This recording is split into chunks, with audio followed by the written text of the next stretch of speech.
Solid? Cool Ranch Doritos. This spooky story is brought to you by Cool Ranch Doritos. It actually was. Welcome back, 2.9ers. Yep, just welcome back, 2.9ers, to another spooky, scary story. And kind of Inspired. Inspired. Just like the mouth gurgling in the closet from the lake monster back there. What did you say, a leg monster? A lake monster. Lake monster. I was like, what is a fucking leg monster? Or it can be, what are those, like, not the suckerfishes, the, leeches. Anyways, we're gonna read a few short scary stories that I found on Reddit from True Scary Stories. And this one is by what? So we know that they're definitely true because everything on the internet is true. Well, it says so in the title. Yep, because this website is called reddit.org because it's fact-based. No, it's .com. Anyways, let's get started. Hey, listen up. Before we start our weekly scheduled podcast, we'd like to cover our asses. The content in this podcast is for educational and entertainment purposes alone and should not be interpreted or construed as official advice or instruction of any kind. We're blowing a 4.0, so please listen responsibly and enjoy. So this one is by Peter_Puck. All right, Peter, let's see what your wife found. My wife stepped on something in the lake. The next day, they found a body. Oh, that was a short story. That's it. That's all. Next. One afternoon, we'd finished eating. I thought they said finished eating my wife. One afternoon after we finished eating my wife. I'm just kidding. Oh, I definitely missed a paragraph. Okay. Redo. I was like, interesting. A few years ago, when my daughter was a toddler, my wife and I used to take her to a nearby lake to picnic, swim, and just unwind. So cute. It was a peaceful spot, quiet, not too overcrowded, the kind of place where you could easily forget about the world for a while. One afternoon, after we finished eating, my wife decided to go for a quick swim while I stayed on the beach with our daughter. I watched her wade out into the water, the sun sparkling off the surface. A minute later, she suddenly stopped and turned to me, shouting something. At first, I couldn't make out what she said, but her expression was off. That's how he wrote it. ... Then I heard her clearly. I think I just stepped on someone's face. Oh, I don't like that. I froze for a second, thinking maybe she was joking, but the look on her face wasn't playful. It was pale, almost terrified. She quickly started making her way back to the shore, her legs moving faster. Just kidding. Her legs moving faster, like she couldn't get out of the water fast enough. When she got back to me, she was visibly shaken. Like, you could see her visibly shaking. She said that while she was swimming, her foot brushed against something soft, and at first she thought it was a rock or a weird patch of seaweed. But then she pressed her foot down, and she felt the unmistakable shape of a face beneath the water, a nose, and an eye socket. She swore she felt the hollow of the eye. I considered going in to check it out, but something stopped me. The unease in my gut, maybe. We decided to pack up and leave right after that. The next day, the local... Wait, pause. I'm sorry, you didn't, like, call anyone? Right, like that same day, you didn't be like, hey, bud. You didn't go, hey, okay, well, so it did say in police. The title. It did say in the title the next day they found. Maybe they're calling them later. Give them a chance. No, I thought so too, right? No. The next day, the local news reported that a young boy who had been missing for days was found drowned in that same lake, not far from where we had been. You didn't want to, like, pick up the phone? Hey, He'd been there the whole time, just beneath the surface. To this day, my wife is convinced she stepped on his face. I mean, that's pretty convincing. Not far from where we had been. Water does move, yes. But I bet you that autopsy report showed that someone stepped on the skull. Right. Like, listen here. Okay, you've said a lot of things that you're afraid of, and like bugs and shit. Like, okay, I get it. I am afraid of water where I cannot see my feet. Same. If I can't see my feet in the water, I'm not about it. I'm not going in. I'm not doing it. Why? Because not why. No, I know. In there. Okay, well, I don't think it's dead bodies, but, like, if I can't see the bottom of the water, I can't do it. I really can't do it.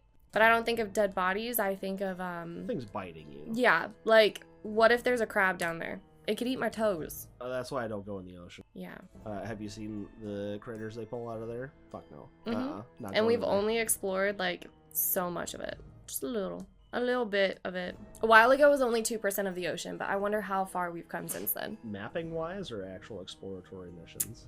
Actual exploratory missions. I know that we haven't. Probably around the same. It's still 2%? After like a decade? There's no The- way. the- Come I on, mean, America. What the they're- fuck? They're expensive, and nobody gives a fuck about researching shit unless it's for oil. America! And yet Fuck that's yeah! where all of the oil rigs are, is in the ocean.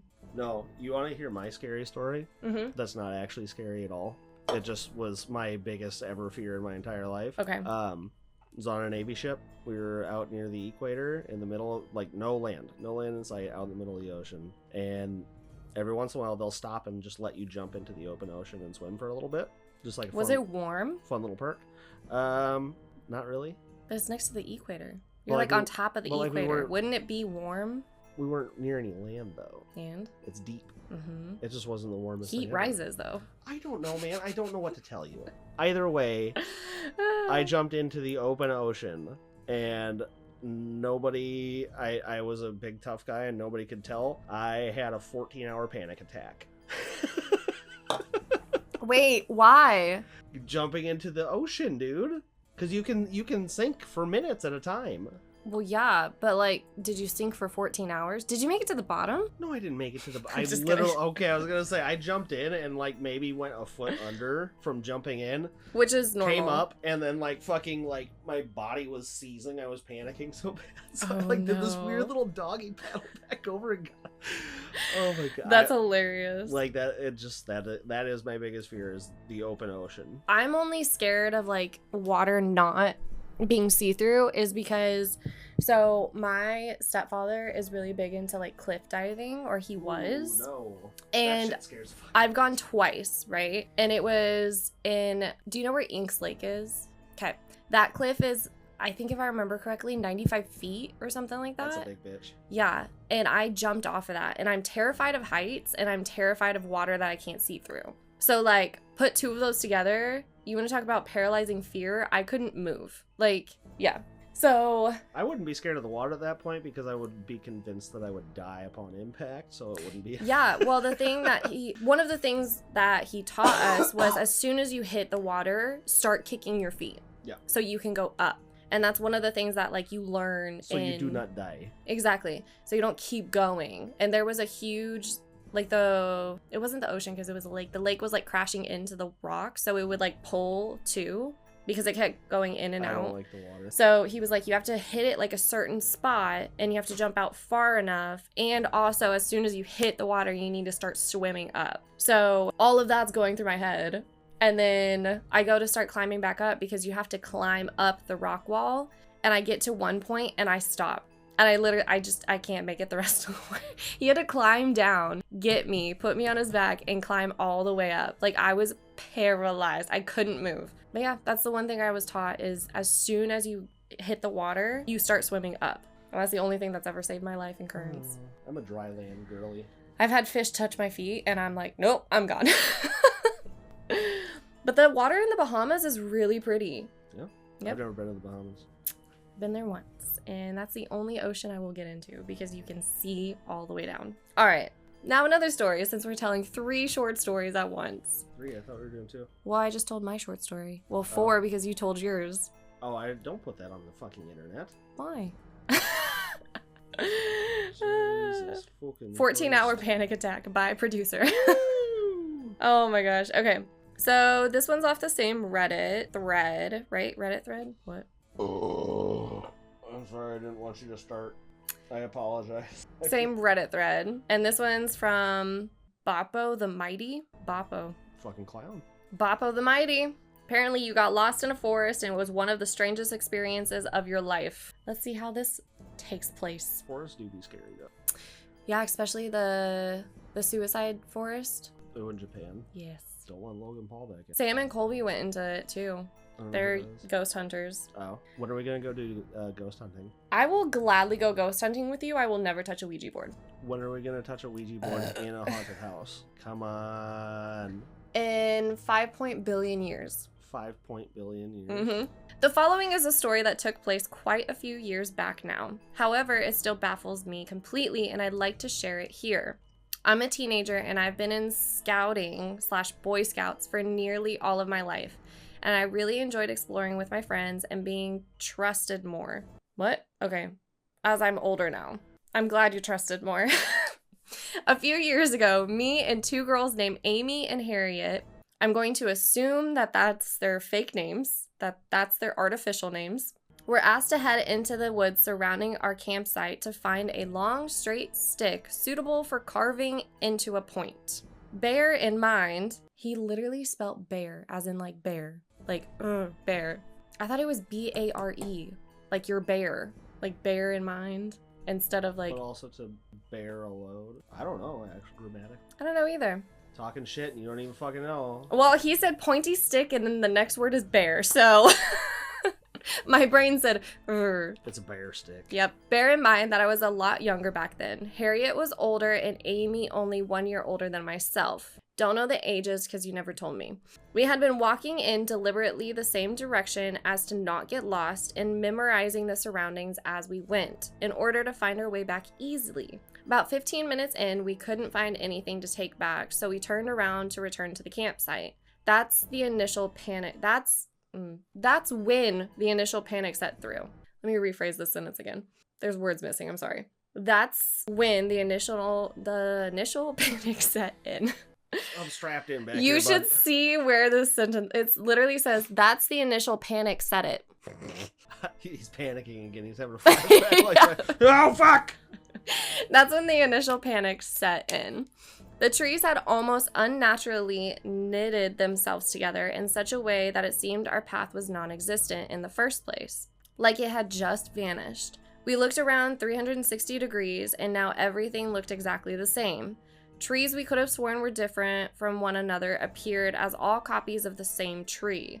We kept walking in what we thought to be the correct direction, whilst still shouting out for help. Milady. And eventually came to a concrete path, almost like a road but very thin, separating the forest, splitting it into two. Splitting it in twain. Yep, we didn't follow the road as it went in the wrong direction to our campsite. On the other side of the path was more forest, however, nearby was an abandoned shack, likely used for storage or whatever else, or a military base, you just never know. We had no idea anything like this was out there in these woods, so we just kept walking. Right. We eventually came to a road we didn't recognize. Recognize. Ganese. That's... You're doing great, champ. First off, this word is spelled incorrectly, and I know that. We didn't recognize. It's old English. You wouldn't understand. Yeah, I wouldn't. A woman wearing a pink and purple regatta outdoors coat walked past, and we frantically asked her for the direction of our campsite, as by now, according to our watches and Harriet's phone, let me just backtrack. You're lost in a forest with a phone. They might not have signal. Keep in mind, bear in mind. They were much younger, okay? We'd been walking for about an hour and a half. She said she'd never seen us before, but she said there's another campsite in that direction. We followed her advice and eventually came back to our campsite. We frantically apologized for being so long and that we couldn't find anything. The leader, Ian, could see all three of us were shaken up, and he started confused. Yep. And he stated, confused, that we'd only been gone 25 minutes and that our free time was still going on. Interesting. To this day, this baffles all three of us, as our free time was 40 minutes long and our watches and phones had said we'd been gone for hours. The forest we were lost in felt crushing and claustrophobic, like we'd enter an area that the concept of time didn't apply. I believe in the paranormal, however, this was so unlike anything I've heard or experienced before. It likely was like we'd been in a time vortex or something, and that hours in the forest were only minutes in the rest of the world. The feeling was very strange, and it stuck with me for the rest of the camp. I'm so sorry.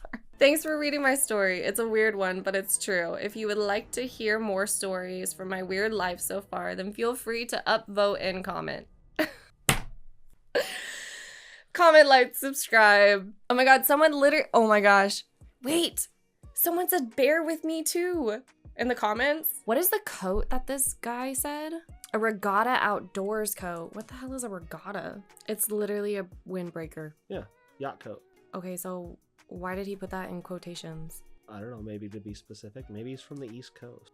Maybe that lady's stuck in the 1970s because it is pink and purple. I don't know, man. I just work here. I don't know about ghosts and coats. Me either. This is Texas. We don't wear coats. Nope. Fuck out of here with your coats. This is Texas. What he said. Bye. Happy Bye. hauntings. Happy parallel universes. Fucking planeswalker. Right?